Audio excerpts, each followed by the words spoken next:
Bay win the NFC South.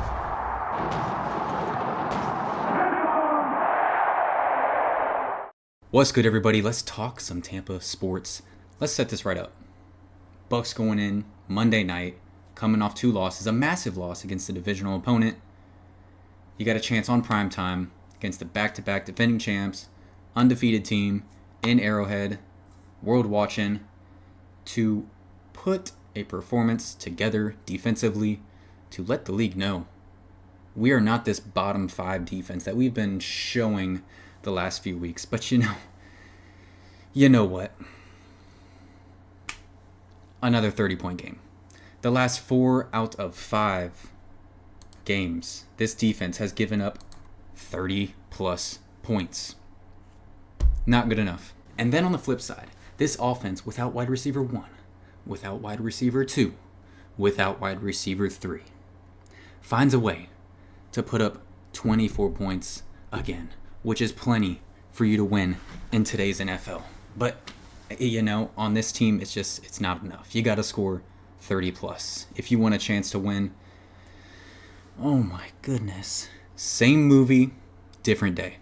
That's all it was. This offense has scored 24 plus points in 7 of 9 games, and one of those 2 that they didn't was a win in Detroit. You're scoring 24 plus points in 7 of 9 games and you're a 4-5 team. Somebody's not holding up their end of the bargain. This offense, the fact that they're still doing this with the injuries that they have, the limitations that they have, they're proving it's not a limitation. Liam Cohen changes up the game plan. You see the short passing, a lot of tight end use, a lot of passing to the running backs, run the ball when you can. I mean, they had 95 rushing yards against one of the best, if not the best, rush defense in the NFL. They just find a way. It's so diverse, and it just sucks that they're not getting the help that they need to win a game. Valiant performance in Kansas City, in Arrowhead. But moral victories, they're not a thing. They're not a thing. The Bucs are fighting, scratching and clawing in this division where the Falcons are going like this and the Bucs are going like this. You need every win you can get. And when you have a chance at the end, you got to take it. So let's jump straight to the big conversation, the end of game conversation. Before we get to the 2-point conversion talk, we need to go before that. Trey Palmer catches the ball down to the 1-yard line, and Todd Bowles immediately calls a timeout with 33 seconds left in the game. Now, this isn't being talked about as much because it didn't come back to bite him. But it's bad. It's a bad decision. 33 seconds on the clock. The other team has all of their timeouts, and, Patrick Mahomes, run another 15 off the clock. Get it down to 20. You clearly weren't saving those extra 13 seconds to run the ball. You go out there, pass, which only took 6 seconds off the clock. So then, Patrick Mahomes does get the ball with 3 timeouts. All he needs is a field goal with one of the best kickers in the NFL. Todd Bowles is lucky that didn't come back to bite him. Then the decision to kick instead of going for 2, going for the win, pushing everything to the table and saying, I trust this team. I was watching with my family last night, and as soon as we score that touchdown, my mom says, what do they do? And I say, hopefully go for 2, because I don't want to see this defense on the field any more than I have to. And, that happened. We did see the defense on the field more than I think we all would have liked. They get that stop with the 27 seconds left, but going into overtime, you lose the coin toss, and the fate was already written. Not everyone may agree with this. Some people may think the kicking the ball and going to overtime was the right decision. I personally disagree. There's not a right or wrong answer. Technically, I just lean, put your trust in your team, and when your 2 options are, put your top 5 offense back on the field with momentum. They just drove down the field and scored a touchdown on one of the best defenses in the NFL from the 2-yard line. So you get to say, Liam Cohen, we're on the 2-yard line. Cook up your best play. That one play in the playbook where it's just like, this is the one. When we need it, we're going to use it. This is it. Back-to-back defending champs on the road. You got them right there. Right there. Chance to win.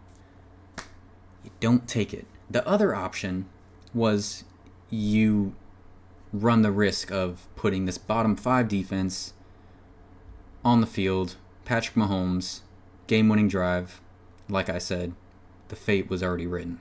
Maybe I'm crazy. Maybe I have too much trust in this offense, but seeing how seamless the transition has been, it looks different, but they're still putting up points. It's not as explosive as it was with Mike Evans and Chris Godwin, but they're still putting up 24 points in back-to-back games. In this one, against the Chiefs, one of the best, if not the best defense in the NFL, in one of the toughest, if not the toughest environments in the NFL, still put up 24 points. If Baker is baking, then Liam Cohen is just the owner of the bakery, and they can just give you whatever you want. If you want run game, you can get run game.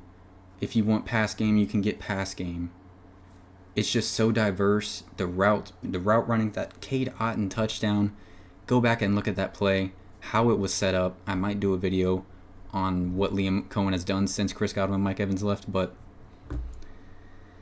it's good stuff. If Randall comes into the bakery and he says, I want an everything bagel, Liam Cohen's going to be like, Baker, get this guy an everything bagel. We got that for you. If Wanda comes in and she says, I want a croissant with butter on it,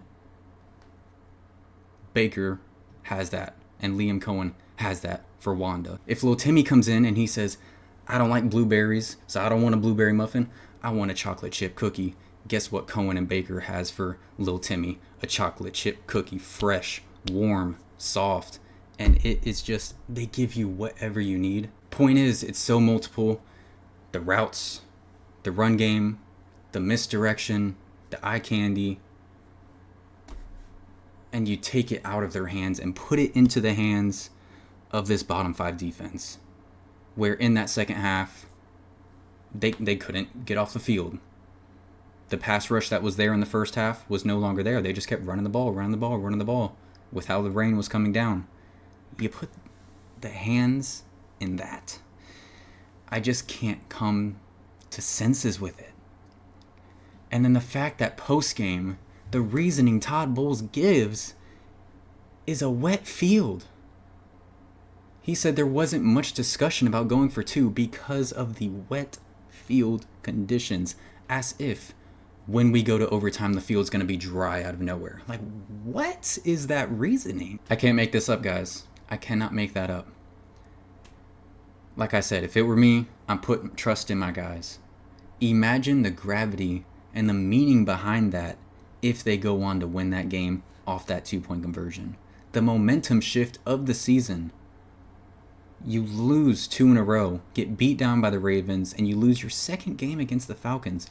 But you go on the road, and your coach puts faith in you, and you go out there and win it for him. That's a 180. That's what we call a 180. And instead, it's a 3-game losing streak.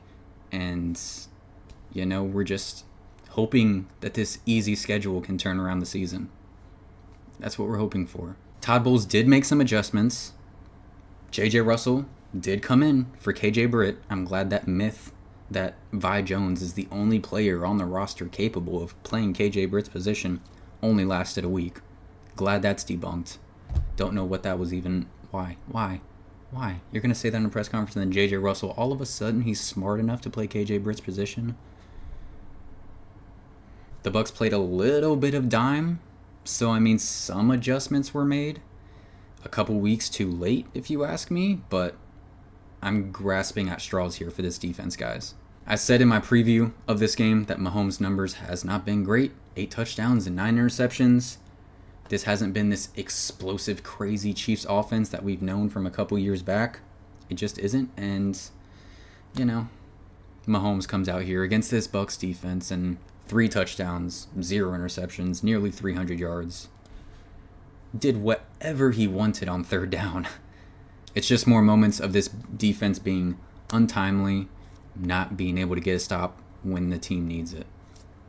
We've seen it for a while now. Like I said, 4 of the last 5 games they've given up 30 or more points. And that one game that they didn't, well, 27 points to the Saints. It's just not good enough. It's not good enough. And at a certain point, it falls on the players too. Go out there and make a play. Make a play. Someone has to step up for this team, for this defense, to just change this momentum. You got some sacks. Cool. Not many people sacked Patrick Mahomes. That was good in the first half. But in the end, the Chiefs just find a way to just put up points in the second half and make overtime look easy. I've already talked about the offense a little bit, but some people, specifically Baker Mayfield, he had that one moment on the first drive where it could have been picked off, but outside of that, I mean, he took what the defense gave him. No turnovers, 2 touchdowns.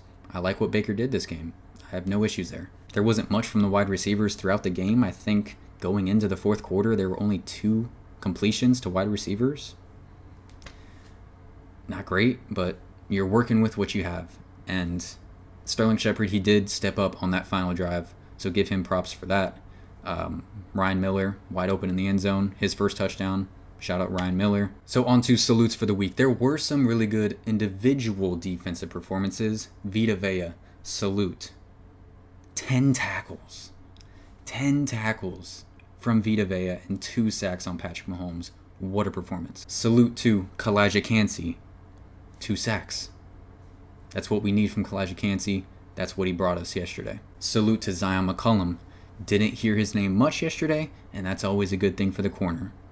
Most of the time was on Xavier Worthy. How much did you hear Xavier Worthy's name yesterday?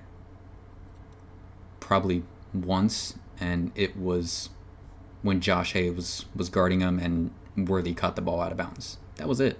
Unfortunately, we have a special teams player playing cornerback 2 right now. That's no dig on Josh Hayes. That's what he's been his entire career, and he's actually a really good special teams player, and we appreciate that around here with how special teams goes sometimes. But it's just, with the injuries, that's what we're working with. But Zion McCollum, he is holding his own 1,000% and has been all season. This guy, not huge numbers on the stat sheet, but Rachaad White, salute to you. Getting that touchdown in your hometown, that's big. And with how much the Chiefs' defense blitzes, the amount of blitzes Rachaad White had to pick up last night, he did a really good job with that, in my opinion. So, salute Rachaad White. Salute to Cade Otton getting another touchdown and being Baker's go-to guy with the big dogs out. Cade Otton not getting a ton of love, I'd say, over the last 2 years for what he's done. He plays almost every snap. There's been some struggle blocking here and there, but you can see there is talent there. He's really tough. You cannot deny that. And with the big guys out, he's stepping up. So 1,000%. A salute to Cade Otton. And lastly, of course, salute to Liam Cohen. More great stuff from him, leading this offense to scoring enough points to win an NFL game without your wide receiver 1, 2, or 3. It's just unfortunate. That's be it for me, guys. Thank you guys so much for watching. Please leave your comments down below. Please like and subscribe if you have not already. Go Bucs. Y'all have a blessed one.